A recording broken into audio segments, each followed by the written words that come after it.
Hello and welcome to season 2 of the Rejection Diaries with me, Stuart White.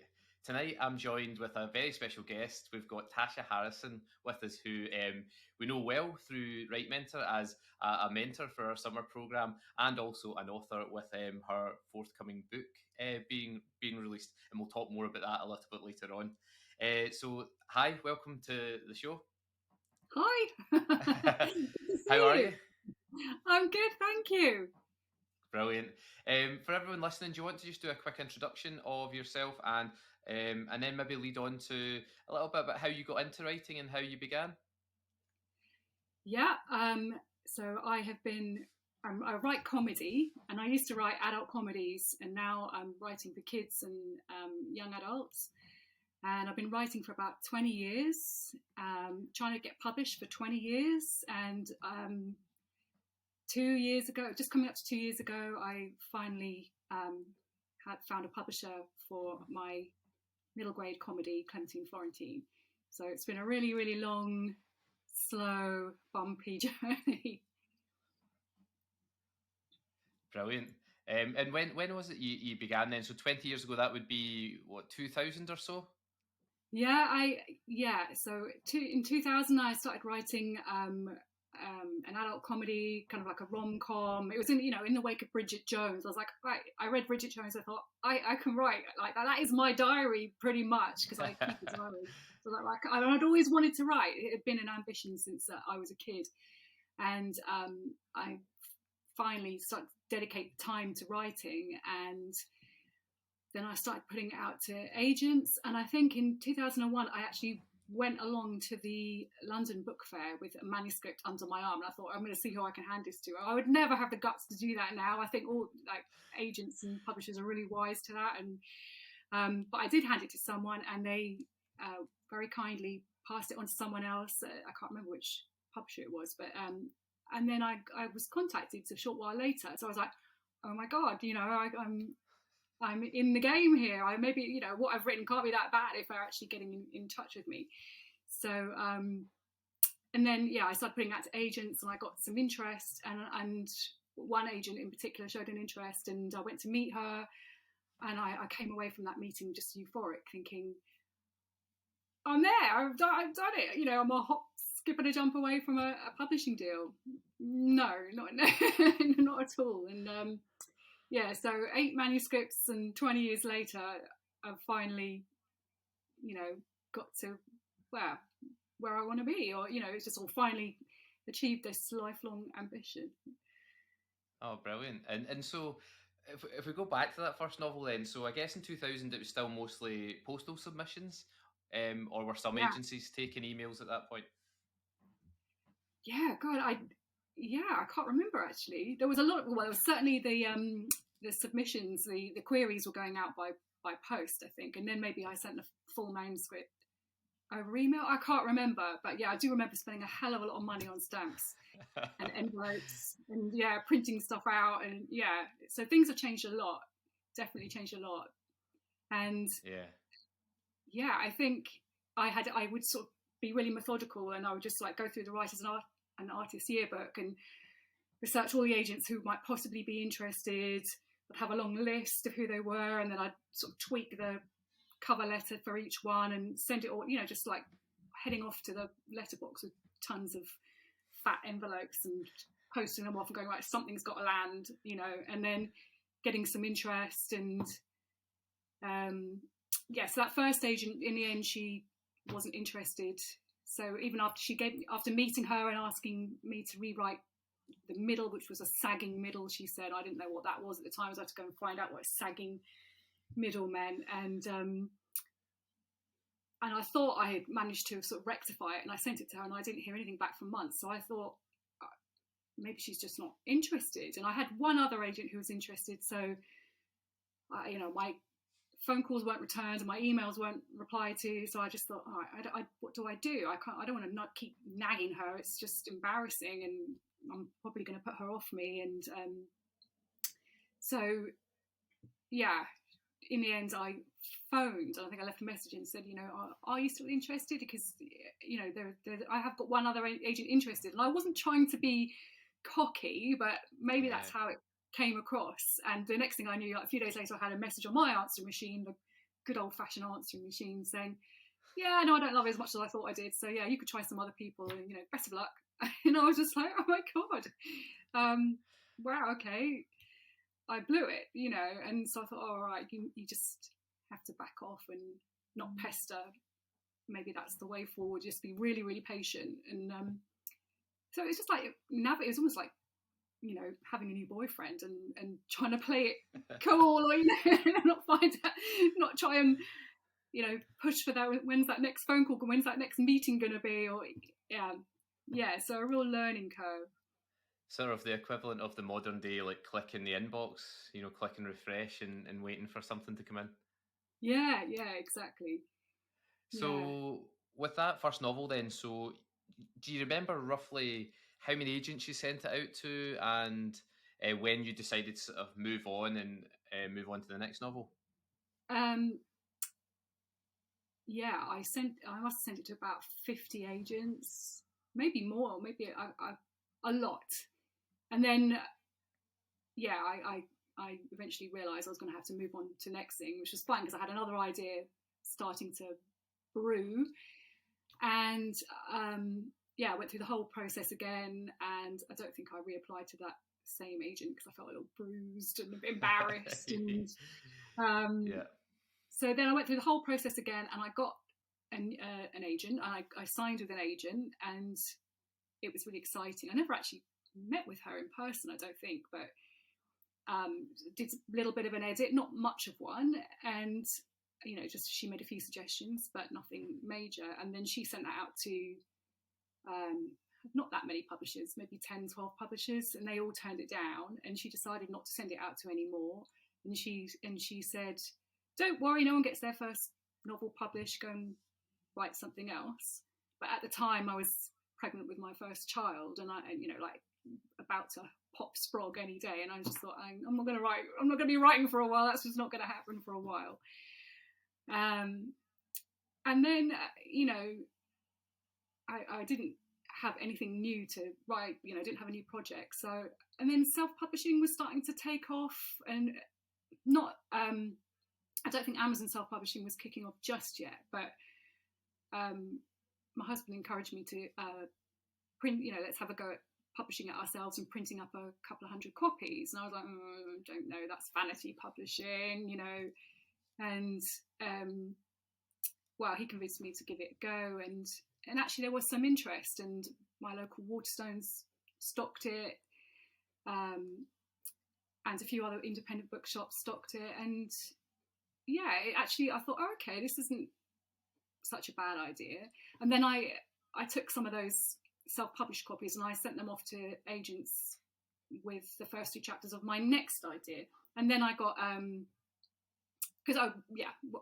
in the meantime I parted ways with my agent because I talked to her about self-publishing, and she said, don't do that, just leave it to the publishers to publish and you concentrate on writing. And then I kind of thought we were not really on the same page. And yeah, cut a long story short, a few years later, so about 2-3 years later, I signed with another agent. I'm losing track of the whole timeline of this. for my next book, so that was like novel number 3, and they, you know, they were a bit of a bigger agency because my first agent was like on her own, and I felt this is more, you know, this feels better. I feel more secure. Like this can't go wrong. And they said, I love the novel. It's gonna, you know, we're gonna have a really good, long and fruitful relationship. And oh, sorry about that.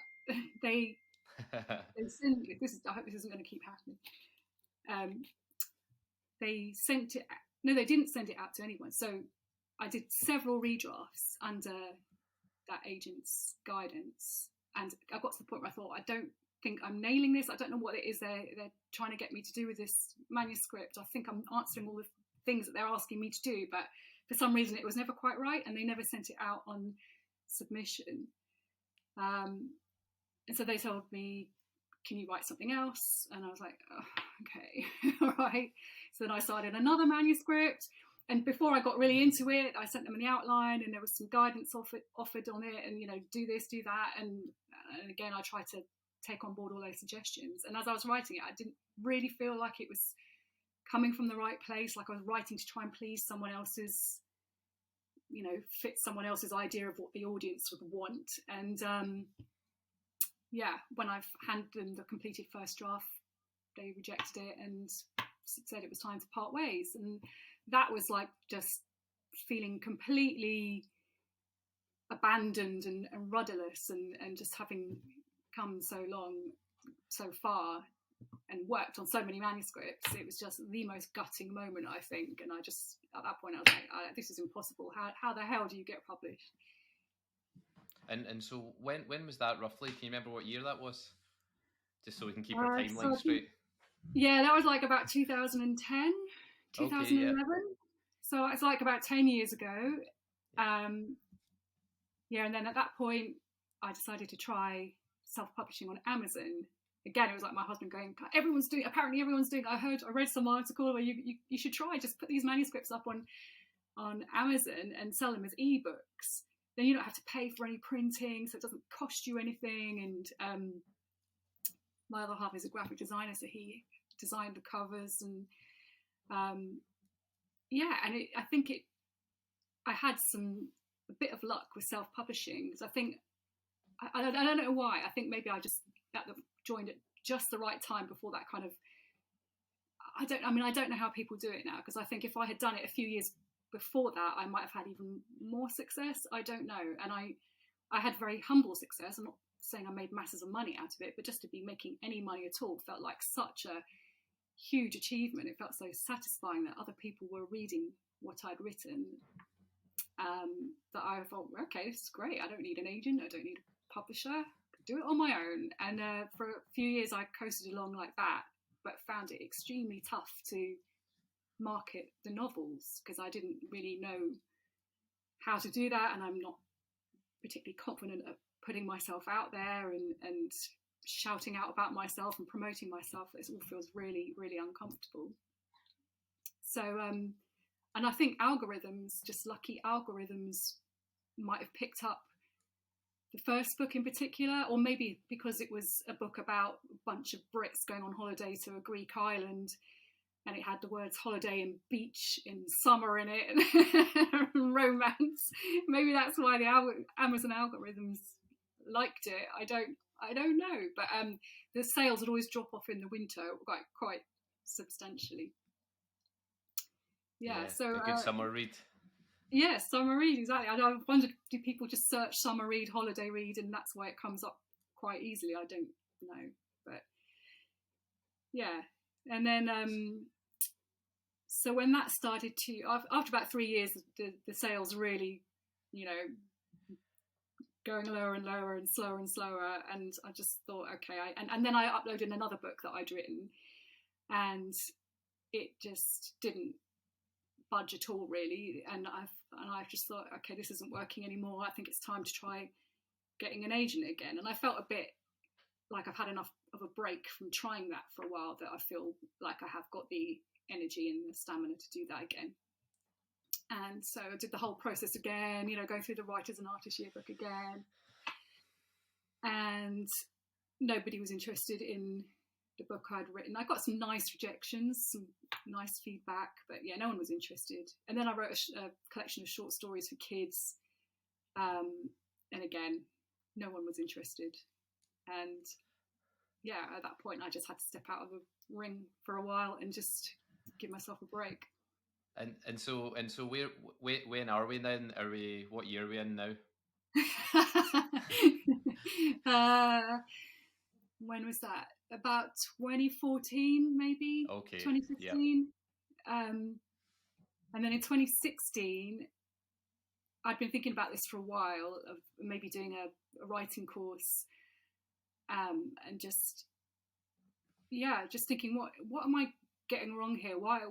I know I can write. I've had enough confirmation from agents and that I can write. So what am I getting wrong? Why? I'm often told the book's a bit sags a bit, or it's a bit quiet, or it's good but that market's saturated. So how can I write something that totally stands out, that an agent looks at and goes, oh my god, I have to have this, you know, I want that response, not, oh, this is good, you know, not the lukewarm response. Or I just knew I had to make a hell of a lot more effort and really up my game, because I just felt like maybe there's something missing. I had done a writing course back in 2000, and it was really good for helping me understand the structure, how to and plot and the basics. But that was quite a long time ago, and I thought, and it was also quite a sort of basic course, and I thought I need to do something more in depth and kind of hone my writing skills. So I did the Curtis Brown course, for online course for writing for children and young adults, and it felt like I was sort of taking back control again, and I had a new idea, so I could develop the idea while I was on the course. And as soon as I started sending it off, about a year or 6 months, a year later, I started getting interest, and I think I only had about 3 full manuscript requests. But then I found my agent, and she just had the response to it that I was really hoping for, or the response that I didn't know I needed to hear, which was just like total enthusiasm and love and wanting to have it. And that was like the complete opposite of the lowest moment I had a few years before, of thinking, I don't know how I give up, I quit, this is impossible, and despairing, to going to, oh my god, you know, someone wants it again, I've gotten back in the game. So yeah, that was a really, really lovely moment. So what novel were you on to at that point when you signed with the agent? That was number 8. That was so I wrote this novel called The Reinvention of Rawlings, and which I thought was a kind of Adrian Mole type story with a 14-year-old male protagonist. And initially I'd written it thinking I was writing it for adults, but when I did the writing course, I realised that the market was going to be more YA or teen 12 plus, and so I adjusted it accordingly. And that just, I felt like I really found my writing voice so much more stronger than I had with any of the previous novels. And the response I had to it was great. So even so it was shortlisted for the Bath Novel Award in 2017, and then it went out on submission, I don't know, maybe a few months later, 6 months later. And although none of the publishers went for it, they really were full of praise, which was really, you know, it was bittersweet, you know, it was kind of absolutely gutting, because I thought, I've got an agent, I've been shortlisted, this is it, I've got a really good feeling this novel's gonna get there, I can feel it in my bones. No. no, keep trying. So but that's still amazing, obviously, to get like it's a degree of affirmation, isn't it, if publishers have been complimentary about your work? Yeah, then at least at that point I knew that it would be stupid to give up, and that I just had to keep on trying. But there was a moment, I think Penguin or someone they had an acquisition meeting about it, and while I was waiting to hear back, I was just like, oh my god, you know, it's got, I've got it, yeah, I made it, I've got to have it, this is going to go so well, I know it. And then the news came back that no, they decided against it. And a lot of the feedback was that market, the boys are not reading so much at that age, you would do better writing for middle grade. At the moment, that's the market that's really booming, or you could change it to a female protagonist, or I don't know. And it was a bit kind of, it was gutting, but I learned a lot from it, and I knew that if I took the advice being given, primarily to maybe write the next thing geared towards younger kids, the middle grade age group, that if that didn't work, then, you know, God knows. I think I reached a point where I thought, you've just got to learn how to deal with this rejection. You've got to find a coping mechanism, because what's the alternative? You give up and you don't. That's it. You don't try ever again. So what's more painful? A life not writing and not trying, or a life of writing and just repeatedly being rejected, but at least you know that you're getting some praise and you're close. You're really close. So just something's going to land at some point if you keep going. Yeah, and so at that point, how did the it was rejections, but it was, it was quite kind rejections, I guess, from the publishers. How did that feel in comparison to previously when you'd gone out to publishers? Yeah, a lot more encouraging. I think when an editor takes the time to give some feedback and say what they loved about it, and then and what didn't work for them, it really, really helps, because you feel like you haven't failed because they did enjoy certain aspects of it, and B, it helps you figure out what to think about in your next project. So anyone who takes the time to just give some feedback, it's it's so helpful to not feel that kind of despairing feeling of, oh, so no one liked this, and what would you know, softens the blow a bit. Yeah.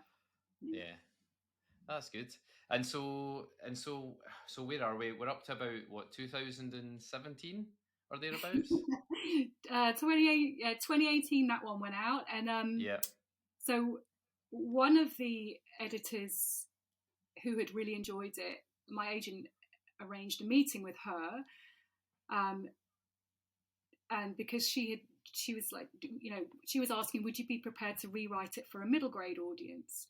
And so we went and met, which was really kind of her to meet me, and I said, I don't feel like that would be the right thing to do. I just feel like the humour just wouldn't work with a younger audience. There's a few risque things, and I'd be sad to lose those risque things. So she said, all right, well, that's fine, but wait, if you have an idea, a middle grade idea, and she sort of told me what she was looking for, which was a very kind of open brief of a younger female protagonist, sort of the 10 to 12, somebody who's a strong female protagonist, but it's humorous, and I think she said she had sort of gap on her wish list where the Dork Diaries used to sit. And I thought, okay, this is really okay. Diaries, yes, can do that kind of thing, and not that it ended up being a diary, but it gave me something to work with. And I went away from that meeting thinking, right, what can I write about quickly? I'll just strike while the iron's hot and get something back to this editor before she forgets who I am, and hopefully that's a really good opening I've got there. But it was completely, no strings attached, no guarantees. It was just someone telling me what they were looking for. It was not being commissioned by any means. It was, so the idea was that once I'd finished writing it, whatever it was going to be, we'd send it to her, and then if she wasn't keen, we'd put it out on wider submission. And so that, sort of 8 months, a year later, Clementine Florentine went to her first, this editor, and she rejected it. I was like, oh, that's really interesting. I've written exactly what you kind of asked for, but she didn't gel with it. She just didn't connect with it. Can't argue with that, really, can you? So it went out on wider submission, and then I think about 3 more publishers showed interest, took it to acquisition meetings or had discussions, however these things work inside Fortress Publishing, I don't know. And so I was getting really hopeful again, and I was like, no, don't get hopeful, because remember what happened last time, how gutted you were when it all went pear-shaped. And and then they all 3 of them passed on it, and then it looked like it was game over, and my agent said, well, there's one more interested party that's just come in, and said, but it would be quite a long time before it actually gets published, because they've already filled their quota for 2021, so it would come out in January 2022, and it would not be a huge advance either. So how do you feel about those things? I was like, I feel absolutely fine with those things. I'm over the moon. I'll take it. I'll grab it with both hands. So yeah, and that's where we are now. Yeah, amazing. So, just to, I guess, because we talk about rejection and so on a lot, and that obviously plays a huge part in your journey to get into where you eventually get to. How did the feeling? Obviously, you were ecstatic about being offered the publishing deal, but how did that feel, especially having known how many years it had taken to get there, how many books that you'd gone through, how many agents, how many rounds in submission? Did that sort of amplify that feeling that you got when you signed the deal? No, not really. I think all those years ago, 20 years ago, I had this dream about this kind of champagne popping moment where I signed with an ink pen on the dotted line and with a bottle of champagne. And yeah, because I had that conversation with my agent while I was walking the dog, like being pulled along at top speed by dog, and it was pissing it down with rain, and it was like, what? There's someone else who's still interested. Oh my god, great! That thank just as I was about to kind of go and drown my sorrows and think it's game over again, and back to the drawing board with a whole brand new idea which I don't even have yet. It was just like, oh, thank you. It was just that feeling of relief, like, oh, thank God, not another manuscript down the freaking drain. Excuse my French. So it was just relief. And then I think when the contract finally arrived, and all these things are so slow, and it took several months before that came through. Again, it was just like it was a feeling of relief and sort of validation, and hopefully I'm going to be able to start earning some money from this now, because this is just what I've always wanted to do. And I like copywriting. I enjoy copywriting and editing. I enjoy that too. But this has been the dream for so long, and I've always wondered, can I actually earn a living from it? I'm not doing that yet, but now it seemed more of a possibility rather than a pipe dream. But there still hasn't been that kind of champagne popping moment. So I think that's made me kind of reevaluate the writing journey in a way, to think that actually when you have those little highs, like when you get longlisted or shortlisted in a competition, or your pitch on Twitter goes down really well and gets lots of attention, or you get a full manuscript request, just those little highs that kind of make you feel good. I think those are the little champagne moments, and that we should pay more attention to those along the way, rather than thinking there's this big kind of destination champagne, which hasn't quite gone that way. Not that I am celebrating, and now that I've got a proof of my book, and I can see it's nearly ready to come out, it feels quite surreal, actually. And yeah. Are you allowed to show us a copy of your proof? Have you got it handy? Yeah. I don't know if can people see them? You won't obviously show us the contents, but yeah. Let's have a look. So yeah, if you're listening to this in the podcast, you won't be able to see this, but you can pop over to the YouTube version if you want to see the proof cover of Tasha's new book. Yeah. So it comes out on January the 6th, and I think even right up until receiving the proofs, I kind of thought anything could go wrong. I'm just so used to things going wrong at the last minute, or not going the way you plan them, and especially in the world pandemic, and hearing about so many authors having their launch dates put back, or having to completely readjust everything that they had planned and imagined their book coming out would be. Just thought the chance of something going wrong is quite high, so I'm just going to try and keep my expectations low. But so far, so good. Yeah, and so many people, other authors, haven't they? They've suffered from that during the pandemic. Not being able to have launches, etc., etc. So, yeah, fingers crossed for you that things are okay for you at the start of next year, and you get to do all the lovely things that authors do. Now, just before, yes, and just before we go, can I ask you if if you have something handy, but do you have any advice or tips or uh, I don't know, something you can say to everyone who's listening who might be on novel 5 or 6 or 7 and wondering, can they keep going? What would you say to them? I would say don't give up, and something that I did at the points where I got really low was I would sort of type out any nice feedback I got from and compile it in a little document of sort of reasons not to give up, and read those positive comments when I really needed a bit of a pick me up and a confidence boost to know that I can do it, and it's just hitting on the right story at the right time. And I think also you just got to step out of the ring occasionally and just go and concentrate on other areas of your life and remember all the blessings you've got in your life, which I've always felt very fortunate, and I've got a good support network, and I think it's really bloody painful when you get so many rejections or you get dropped by an agent or things just go wrong at the last minute, and you have to develop a way of coping with it. And I think I've managed to learn how to do that now.